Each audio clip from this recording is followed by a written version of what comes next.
Greetings, y'all. It is day 7 of 14 in the saga of my sutures and excision with my stage 0 melanoma on my arm. It was great to have the motel room that I talked about in my last video as a place to land and really rest and not stress this at all. And then it was really wonderful to move back into my rig. It felt so good. The procedure itself went fine. I really have a lot of trust and faith in the practitioner that I found, and it went very quickly, just lidocaine local anesthetic. And even though I tend to have a very queasy stomach, even if somebody's trying to describe how they broke their arm, I'm like, nah, no, no, no, no, no, no. I actually looked when he invited me to see where he was going to suture on the inside layer and then again on the outside. So not sure what's going on with that, but it was quite interesting. And the aftercare instructions were to let the bandage sit for 48 hours, and then from thereafter until the stitches come out, change them twice a day and put a thick layer of Vaseline over where the cuts were made. So that helps, let me remember this, it helps the scar not get hard and also makes it heal better. I'm also supposed to keep my arm as straight as possible, so that's what this is for. It's just an elbow protector, but it actually comes in handy, especially when I am driving and I can't do that with my left hand. So it just kind of sits in my lap or hangs down, and this protects it from the hard plastic on the armrest. Driving is okay.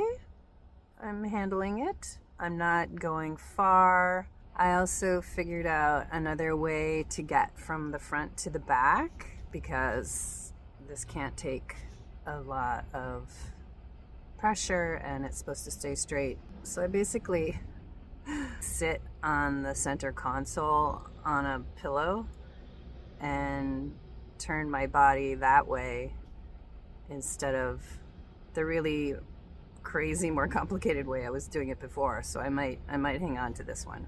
I'm using my IKEA shopping bag for lots of things. Another aid that I created was putting this heavy duty twist tie onto the door handle so I wouldn't be tempted to close it with my left arm, and I could actually reach the door with my right arm. I bought this rope and carabiner at a hardware store to fashion basically a pulley for me within my rig, and it works pretty well. I'm not a person who can sit still for very long without having a project or something to occupy my energy, and it's hard. Sleeping has been okay. I definitely end up pretty much just laying on my back and allowing this to be straight. And again, only 8 more days till the stitches come out. Everything in me wants to take off for the desert now, and I've been checking temperatures. This is an ideal time to start on the descent southward, but I'm gonna stay. Blech. I've also been having this saga with my evac codes showing up as check engine lights and my OBD reader telling me consistently it's evac system stuff. And today, finally, after about a month and a half since the last part I had replaced, it showed up again, but with a different code. So I pulled over, got the reader out, noted the code, took a minute to decompress from the stress, and then I just picked up Google Maps and started looking at reviews from mechanics in the area. And of course, there's always at least one where people love them. They have highly rated reviews. They actually respond as a business to those reviews, and those I like even better. So I called, have an appointment for next week before my stitches come out. Hopefully they'll be able to address the rest of the list of the parts that I haven't replaced yet, and we'll be good to go. It's not a drivability issue at all, so I'm not worried about that. I would just like for it to be solved. I did spend some time in Canada recently on Vancouver Island, which I'd never been to. It's a great experience hanging out with a fellow nomad who's a native and could provide some pointers and suggestions for the area, but I mean, it speaks for itself. It's so beautiful, so chill and calm. It was kind of great being in another country for a while. One of the highlights was visiting a place called Duncan Garage in Duncan.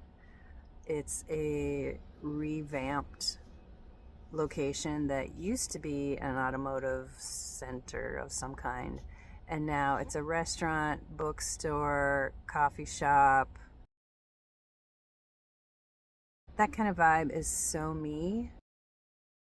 An experience that is, I don't know if it's difficult to find anymore, but when I do come upon it, it just, you could spend hours doing it, and when you leave, you are refreshed and recuperated and loving life and humanity.